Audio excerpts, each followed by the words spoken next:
प्रिय IAS-PCS aspirants, मैं doctor Anand Pradikshit, retired from IAS equivalent rank, आपके समक्ष मुखातिब हूँ और आपको मोटिवेट करना चाहता हूँ, रियलिटी बताना चाहता हूँ, तरीका बताना चाहता हूँ, रास्ता दिखाना चाहता हूँ, दिखा रहा हूँ। किसके लिए? कि आप IAS बन सकते हैं, बनेंगे और आपको कोई भी रोक नहीं सकता है। रुक जाना नहीं तो कहीं हार के, ये मेरे फ़ोन की रिंगटोन हुआ करती थी आज से कई साल पहले, जब ये प्रीपेड नंबर होता था। पोस्टपेड में मुझे ये रिंगटोन मिली नहीं। ये बहुत ही मोटिवेटिंग रिंगटोन है, लेकिन इस रिंगटोन से ये मत समझिए कि आपको उस सीमा से ज़्यादा प्रयास करने हैं जो सीमा आपके हित में है। छोटी सी बात पहले कह दूं, फिर एक बड़ी सी बात बाद में बतानी है। छोटी सी बात यह है, 2-3 प्रयास ठीक हैं, लेकिन लगे ही रहना और उस मकड़ी की कहानी अपने जीवन में उतारना कि वो 7 बार गिरी थी, 8वीं बार जाला पूर पाई थी। ये IAS एग्ज़ाम है। ऐसा करके बहुत सारे लोग अपने करियर को तबाह करते हैं। देखने के लिए परीक्षा कभी मत दीजिए, तैयारी करके दीजिए। इससे एक तो चांस बचेगा आपका। चलो मान लो अगर आपके पास चांस लिमिट नहीं है, आप उस कैटेगरी में आते हैं कि आपके पास चांस की कोई सीमा नहीं है, सारे चांस आपको मिल सकते हैं उम्र के, तब भी क्या होता है कि असफलता जो है वो अंदर से कुंठा पैदा करती है। पूरी तैयारी के बाद बैठिए, कम से कम 1.5 साल तैयारी करिए पूरे मन से, बिल्कुल यार दोस्तों से कट के, सोशल मीडिया से कट के, सिर्फ अपने काम की चीज़ों के लिए सोशल मीडिया पर रहें, बस न्यूज़ के लिए, एडिटोरियल्स के लिए और नॉलेज के लिए, और वो भी स्टैंडर्ड सोर्सेज से, गलत सोर्सेज से नहीं। रियल PIB से न्यूज़ कलेक्ट करें, रियल द हिंदू अखबार से न्यूज़ कलेक्ट करें। ये नहीं किसी और ने आपके लिए की और आपको दे दी, आपको नहीं पता कि वो रियल है या नहीं। मैं द हिंदू के 2 एडिटोरियल रोज़ाना अपनी वेबसाइट पर पोस्ट करता हूँ और उसमें कठिन शब्दों के अर्थ हिंदी अंग्रेजी में लिखता हूँ। न्यूज़ ओरिजिनल होती है, यानी कि एडिटोरियल ओरिजिनल होते हैं, अपनी तरफ से तो मैं लिखूँगा नहीं, उसके मीनिंग्स आपको मैं बताता हूँ। शिखराइज.in, ऐसी कई वेबसाइट्स हैं जो आपको इस तरह की सुविधा देती हैं। अगर वो ओरिजिनल एडिटोरियल और ओरिजिनल न्यूज़ देती हैं तो अच्छी हैं, फॉलो कर सकते हैं। लेकिन उसमें अपना ज्ञान अगर कोई लगाता है तो उससे सतर्क रहिए, क्योंकि ज्ञान जो लगा रहा है उसको परखिए पहले। दूसरी बात बहुत महत्वपूर्ण ये है कि आप जो तैयारी कर रहे हैं उस तैयारी की दिशा और दशा परखते रहिए। क्या आप 6 महीने तैयारी करने के बाद इस लायक हो जाते हैं कि प्री एग्ज़ाम के कई सारे प्रश्न आपको आने लगे, मेंस के कई प्रश्नों के उत्तर आप हल्के फुल्के दे सकते हैं, पूरी तरह नहीं तो काफ़ी हद तक आप दे सकते हैं उत्तर? अगर ऐसा है तो आपकी तैयारी सही दिशा में चल रही है। अगर आप प्रश्नों के उत्तर नहीं दे पा रहे हैं, साल भर तैयारी करते हो गई है, तो आप गलत जगह तैयारी कर रहे हैं। मतलब जो भी साधन आप अपना रहे हैं वो गलत अपना रहे हैं, तरीके जो भी अपना रहे हैं वो गलत अपना रहे हैं। क्योंकि 6 महीने की तैयारी में अगर मन से की जाए 8-10 घंटे रोज़, तो कैंडिडेट इस योग्य हो जाता है कि वो बहुत सारे प्रश्न हल कर सकता है। 4 सूत्री फार्मूला याद रखिए, 200% वाला मेरा, कि आपको 100% तो बाहर से लेना है, करंट अफेयर बाहर से लेना है, टीचर द्वारा टीचिंग अगर आप कोचिंग करते हैं तो वो बाहर से हुई, और पुस्तकों से ज्ञान वो बाहर से हुआ, और इसको ये पूरा 100% हो। इसको चाहे जो रेशियो में बांटिए, ये आपके ज्ञान पर डिपेंड करता है किस अनुपात में आप ये लेते हैं। लेकिन इसके ऊपर आपको 100% अपना मस्तिष्क लगाना है, क्योंकि पास आप होंगे, IAS आप बनेंगे, नीली बत्ती की गाड़ी में आप बैठेंगे, फॉलोअर और हुटर सायरन वगैरह की सुविधाएं आप प्राप्त करेंगे, समाज में प्रतिष्ठा आपको होगी। तो अगर आप सोचें कि जो बाहर से जिन लोगों से आपने ज्ञान प्राप्त किया है केवल उससे आप हो जाएंगे, तो नहीं होंगे। मैं ही क्यों ना हूं, केवल मेरे दिए ज्ञान से भी आप नहीं हो पाएंगे। जब तक आप मुझ में अपने को मल्टीप्लाई नहीं करेंगे, चाहे आप किसी भी सफल व्यक्ति से मार्गदर्शन ले रहे हो, असफल की बात तो मैं कहता ही नहीं हूं, वो कोई मार्गदर्शन नहीं होता। किसी भी सफल व्यक्ति से आप मार्गदर्शन ले रहे हो, मान लो आपके परिवार में कोई आईएएस है, कोई आईपीएस है, कभी कभी वो आपको टिप्स देते हैं, कभी कभी पढ़ा भी देते हैं, आपके अपने भाई बहन हो। यहाँ मेरे पास एक परिवार रहता है, उसके अंदर 4-5 अधिकारी हैं, एक दूसरे को पढ़ाते रहे हैं। तो कोई किसी से भी आप पढ़ रहे हो, सफल से, असफल से नहीं, किसी भी सफल से आप पढ़ रहे हो, तो भी आप सफल नहीं हो पाएंगे अगर आप 100% अपना नहीं लगाएंगे। याद रखिए, आपको मल्टीप्लाई करना है अपने व्यक्तित्व को अध्यापक के व्यक्तित्व से, और जो पुस्तकीय ज्ञान है उससे, करंट अफेयर्स से, तब आप सफल होंगे। यानी अगर आप शून्य हैं तो फिर पूरा मल्टीप्लिकेशन का परिणाम शून्य होता है। तो आपको शून्य नहीं होना है, आपको पूरा मन लगा के काम करना है। और ये मन इतना चंचल है कि ये लगता तभी है जब सब जगह से समेट लिया जाए। आईएएस पीसीएस की तैयारी एक ध्यान और योग की तरह है, जिसमें बाहरी संसार से मन कट करना पड़ता है। योग और मेडिटेशन तो 15 मिनट में करके हम निकल लेते हैं। थोड़ी देर नीला पीला देख के सोचते हैं कि भगवान के दर्शन हो गए, या जो भी है। उस पर तो APLM चैनल है मेरा, उस पर मैं सब बताता हूँ। लेकिन ये आईएएस की तैयारी आपको पूरे ध्यान से, पूरा जस्ट लाइक मेडिटेशन, आपको 1.5 साल तक जम के करनी है, बहुत अच्छे से। और अगर आपका बैकग्राउंड शून्य है, आप केवल अंत में जो है वो गैस पेपर पढ़ के पास होते रहे हैं, तो आपको 1.5 साल से भी कुछ नहीं होगा।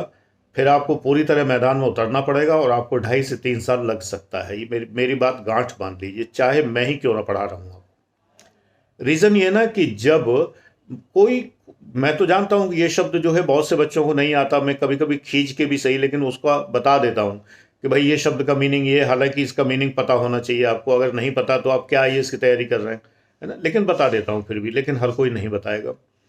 अखबार में जो आप न्यूज़ पढ़ते हैं, एडिटोरियल पढ़ते हैं, तो वो लोग आपको मीनिंग नहीं बताएंगे। उसका मीनिंग भी पता हो तब भी आपको अर्थ नहीं समझ में आएगा कि इसका अर्थ क्या होगा, ये नहीं समझ में आएगा क्योंकि अगर आपका बैकग्राउंड नहीं है। तो बैकग्राउंड बनाइए बच्चे।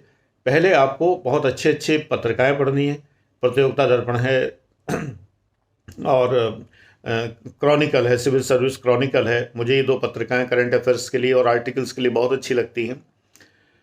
इसके अतिरिक्त आपको देखिए, निबंध की कोई किताब नहीं होती है।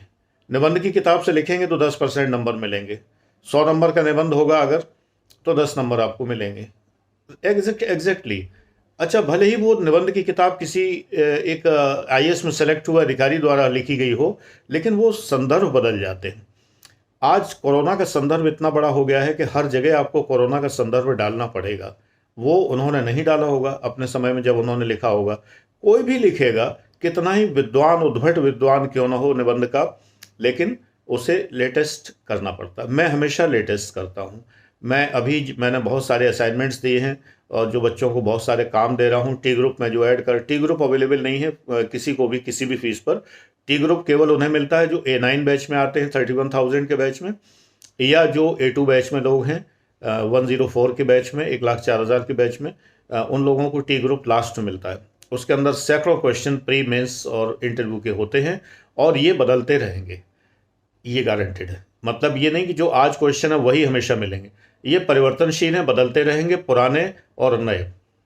तो अभी सैकड़ों क्वेश्चन अभी उसके अंदर मौजूद हैं, वो दे दिए गए हैं। जिन लोगों ने A9 बैच कंप्लीट कर लिया उनको टी ग्रुप में शामिल कर लिया गया। तो टी ग्रुप पाने के लिए आप कोई फीस जमा करने की ज़रूरत नहीं है। आपको सिर्फ जिस बैच में आप हैं, A9 में, या आप A2 में हैं, A1 के अंदर A2 होता है, वो उसी में, तो आपको वो बैच ख़त्म होने के बाद मिलेगा। जो लोग पहले कर चुके हैं तो उनकी बात अलग है, जो लोग एलिमिनेट हो चुके हैं तो उनको नहीं मिल पाएगा। जो लोग अभी हैं बस उन्हीं को मिलेगा, क्योंकि वो प्रक्रिया बड़ी जटिल है। जो एलिमिनेट हो चुके हैं, जिनके कोर्स बहुत पहले पूरे हो गए हैं, आई एम सॉरी, उनको नहीं दे पाऊंगा, ये मजबूरी है। तो ये अभी जो उपलब्ध है और अभी चल रहा है, और ये लेटेस्ट इसमें चीज़ें ऐड की जाती रहेंगी समय समय पर। संख्या बढ़ती रहेगी वीडियोस की, और प्रश्नों की संख्या भी बढ़ती रहेगी। तो लेटेस्ट बहुत ज़रूरी है। आप बिल्कुल मेरे क्लास में नहीं हो, कोई दिक्कत नहीं है, लेकिन आप करंट अफेयर्स से अब्रप्ट रहिए, और बिल्कुल जो है अब्रप्ट नहीं, अब्रेस्ट रहिए, और करंट अफेयर्स को बिल्कुल मस्तिष्क में संजो के उन पर आधारित प्रश्न आप जो हैं लिखिए और लिखकर उनको हल करिए। मेरे बैचेस में एक दो को छोड़कर सब में ये सुविधा है कि वो प्रश्न आप मुझसे पूछ सकते हैं, मुझसे चेक करा सकते हैं। ये सारी फैसिलिटीज़ हमारे यहाँ अवेलेबल होती हैं। मैं पर्सनली चेक करता हूँ और पर्सनली आपको ऑडियो में उत्तर देता हूँ, एवेल्युएट करता हूँ, सजेशन देता हूँ, आपकी शंकाओं का समाधान करता हूँ। सीधे सीधे मैं मुखातिब होता हूँ इस काम के लिए। तो ये चीज़ें आपको ध्यान रखनी है। बड़ी सी बात मुझे क्या बतानी थी वो मैं बता दूँ। बड़ी सी बात जो है, बड़ी सी बात यह है कि अंतर्राष्ट्रीय और राष्ट्रीय सिनेरियो कोविड की वजह से बहुत कुछ चेंज हो गए हैं। इंटरनेशनल एंड नेशनल जो पर्सपेक्टिव है वो बदलता जा रहा है। तमाम सारी धारणाएं किनारे हो गई हैं, बहुत सारी बातें अलग हो गई हैं, इकोनॉमी परिवर्तित हो गई है। इन चीज़ों पर निबंध लिख लीजिए। जो लोग पेड ग्रुप में हैं, पेड बैचेस में हमारे, और जिसमें चेक कराने की सुविधा है, जिनमें वो मुझसे चेक करा सकते हैं कि कोरोना पूर्व और कोरोना के बाद, कोविड पूर्व और कोविड के पश्चात की अर्थव्यवस्था, राजनय, अंतर्राष्ट्रीय संबंध यानी डिप्लोमेसी, इन सब में क्या परिवर्तन आया है, इन सब चीज़ों में क्या परिवर्तन आया है, और क्या कोरोना का इतना तेज़ी से फैलना सरकार की विफलता मानी जाए। इस तरह की बात भी सोच के रखिए और इंटरव्यू में आपसे पूछी जा सकती है। इस वैसे मैं मुझसे अगर पूछा जाए, इस बात का उत्तर मैं आपको यहाँ बता दूँ, ये बहुत बड़ी बात है, क्योंकि इस वक्त सरकार से विश्वास हिल रहा है काफ़ी लोगों का। सरकार होती क्या है, हम लोगों द्वारा चुनी गई ही तो है। हम ही तो चुनते हैं, हम ही नारे लगाते हैं, हम ही सपोर्ट करते हैं, हम ही रैलियां निकालते हैं, रैलियों में शामिल होते हैं, हम ही वोट देते हैं और बहुत सारे लोगों को गद्दी पे बिठाते हैं, सांसद के रूप में, या स्टेट है तो एमएलए के रूप में, एमएलसी के रूप में गद्दी बिठाते हैं।